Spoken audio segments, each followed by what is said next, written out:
Before I was married, I stayed in a new council house 4 apartment, which gave us room for myself to have a bedroom, my brother, my mother and father, a lounge, a bathroom and a kitchenette. When I got married, I couldn't get a house the same as that, so I had to move in to a room and kitchen in a tenement building. After I was in the house for a while and we had the first boy, I realised that the space in this house was not enough.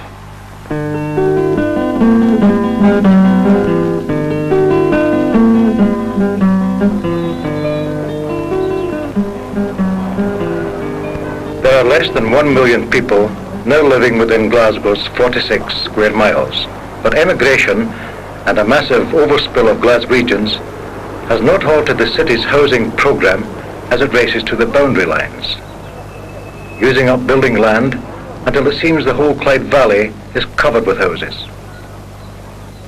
But if the major areas for house building have been used, the need for better homes is far from satisfied. And no conceivable rate of clearance and rebuilding can cope with the numbers of totally inadequate houses that need to be replaced. So for 20 or 30 years, the city has a problem that has no apparent solution, unless we try to buy time. And that means taking a fresh look at Glasgow's tenements.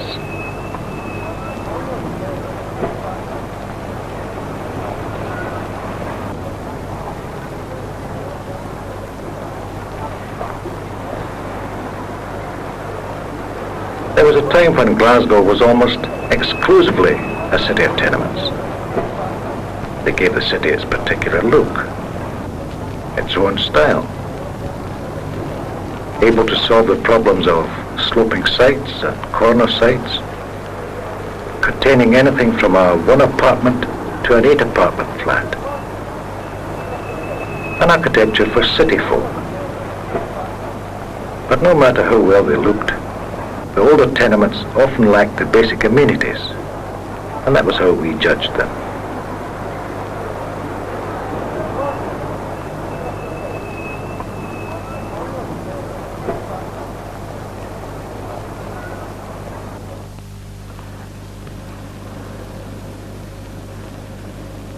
Not so many years ago, the gas mantle served to light the black kitchen range. A woman's pride. It could be cleaned and polished in less than a day. Nearby, a cold water sink, and next to that, a coal bunker, and above it, 2 shelves for the pots and the wedding china. In older parts of the city, such memories are still strong, and the government encourages the corporation to create special treatment areas which qualify for extra improvement grants, for to improve whole areas is beyond the scope of the private individual. Not all the buildings will be brought up to standard. Some will be pulled down. The rest will have fewer homes in each block, the old back courts re-landscaped. In some areas the work is well in hand. This tenement was built before the First World War at the prompting of a City Improvement Act. It has now been brought up to meet with modern standards.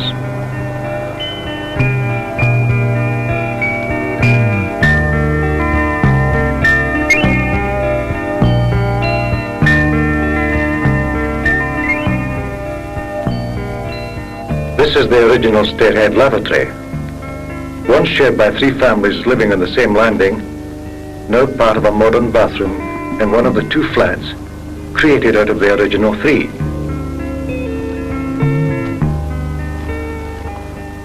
This flat remains pretty much as it was in terms of space. Only the galley kitchen area has been borrowed from next door. The bathroom has been created out of the old scullery and a bed recess. The flat across the landing now incorporates the old single apartment, making a new 3 apartment flat with bathroom.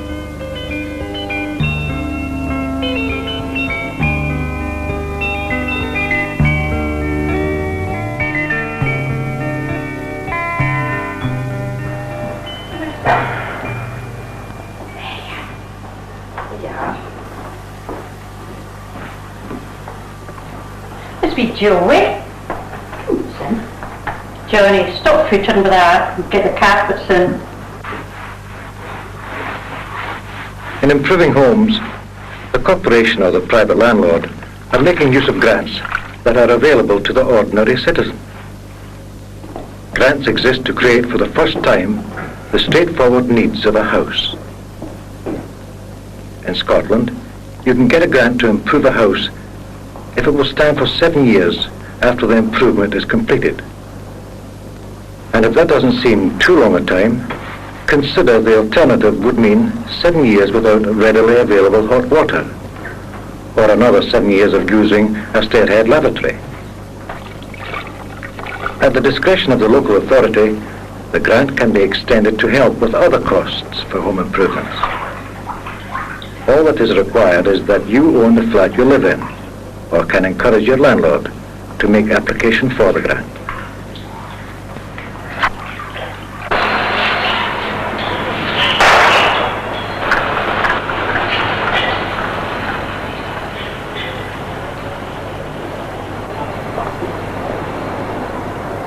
All over the city, ordinary people are learning to group themselves together to simplify the business of improving their homes. By working together, they cut down on professional fees, on labour costs. If everyone can agree on the same site for a new bathroom, the pipe laying is simplified and will therefore cost less. It is an exercise in common sense as well as neighbourliness. This is our house. It consists of a room and kitchen and scullery. And we've got 2 beds. It's an outside toilet we've got. And we've got 2 bed recesses. One of the bed recesses is obsolete. But we thought, if we closed it in, and the space behind it, we installed a bathroom for getting the corporation grant. And we got that done. Other people come up and saw our bathroom, and they're very pleased with it, and they're getting the same thing done to their house. For most of us, a tenement close means a lavatory on the half landing, 3 houses to a landing, and a stairway run down and worn by 70 to 80 years of constant use. Outside, the building can tell a different story. A pleasant red stone tenement, near to the school and shops. A good place to live if it had the basic amenities. The private landlord is improving this property on a close-by-close basis. The common stairway is improved, and the centre flat, in this case a room and kitchen, is divided between the flats on either side to create 2 new 3-apartment houses.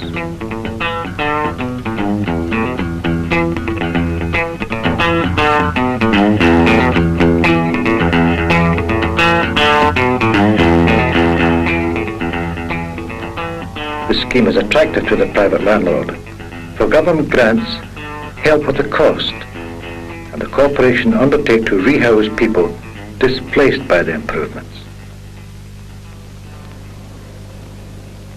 No matter how generous the government grants, or how helpful the local authority, improving homes still brings the problems of moving people.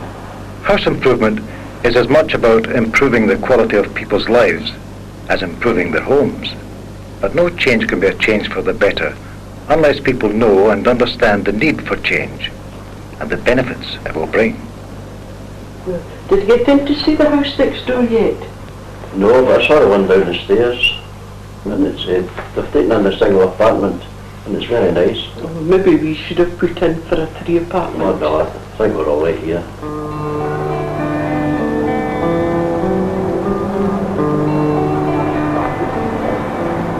In the east end of the city, an experiment is being carried out involving a tenement block of 26 closes.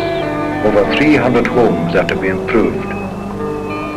The people from the building have formed their own committee with a representative from each close to look out for their interests.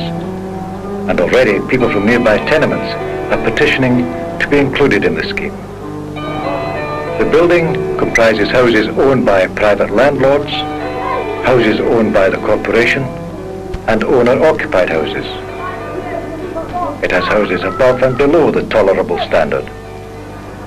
some are in the process of being privately improved, others are already improved. Mrs. McPherson's bedroom was once the single apartment flat next door. When it was vacated, she and her husband bought it.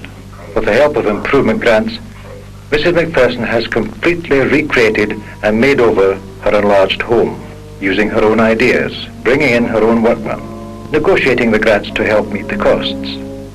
Under this new scheme, Mrs. McPherson's house will remain as she has improved it, but she will benefit from the general upgrading of the building, for the corporation will be improving the stairways and the back courts, as well as improving other houses.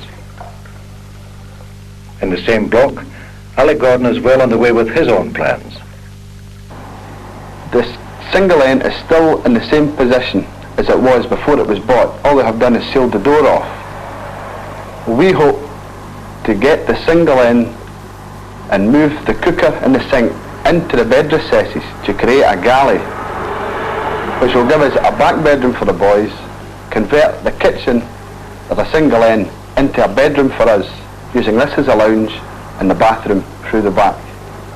I've lived for many years in the west end of Glasgow, in Sucky Hall Street, very close to Kelvin Grove Park, and I have a flat that I like very much. It's a spacious flat. It's got many amenities, being near to the shops in the centre of town, but it has a few drawbacks, and one was a back court which was built many years ago for a wash house and ash bins, and I felt something should be done about this but didn't know how to go about it.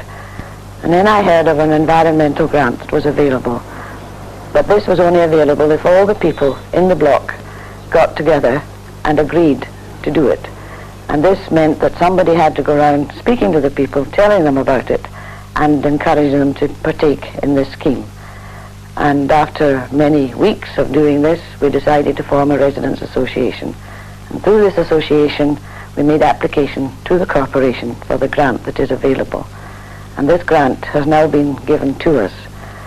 And the amount is large for the number of houses, there being about 100 in the block. We will be able to spend about £20,000 landscaping the whole of the back court, and rather than having individual back courts for each close, the whole area will be landscaped with different trees and bushes and new ash bins and places that children can play, that old people can sit. And not only will it look a lot better, but there should be a community spirit about the whole building that never was there before.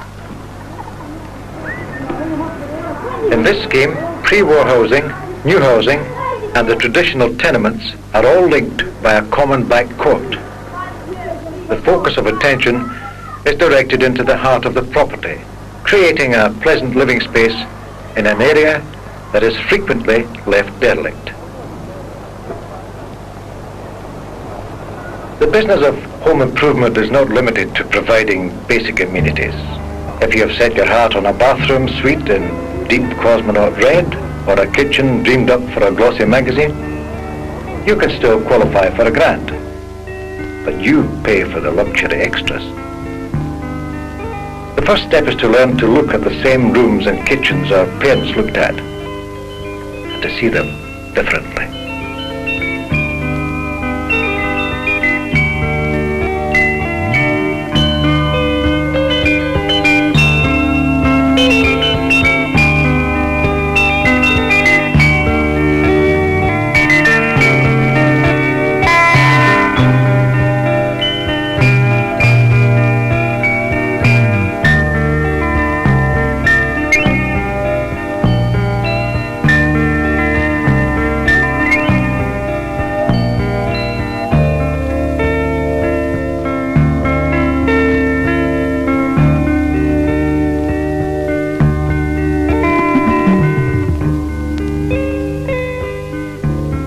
Home improvement grants and environmental grants do not exist as an alternative to new houses, but to provide the ordinary citizen with help and encouragement to make his existing home and its surroundings a more pleasant place to live.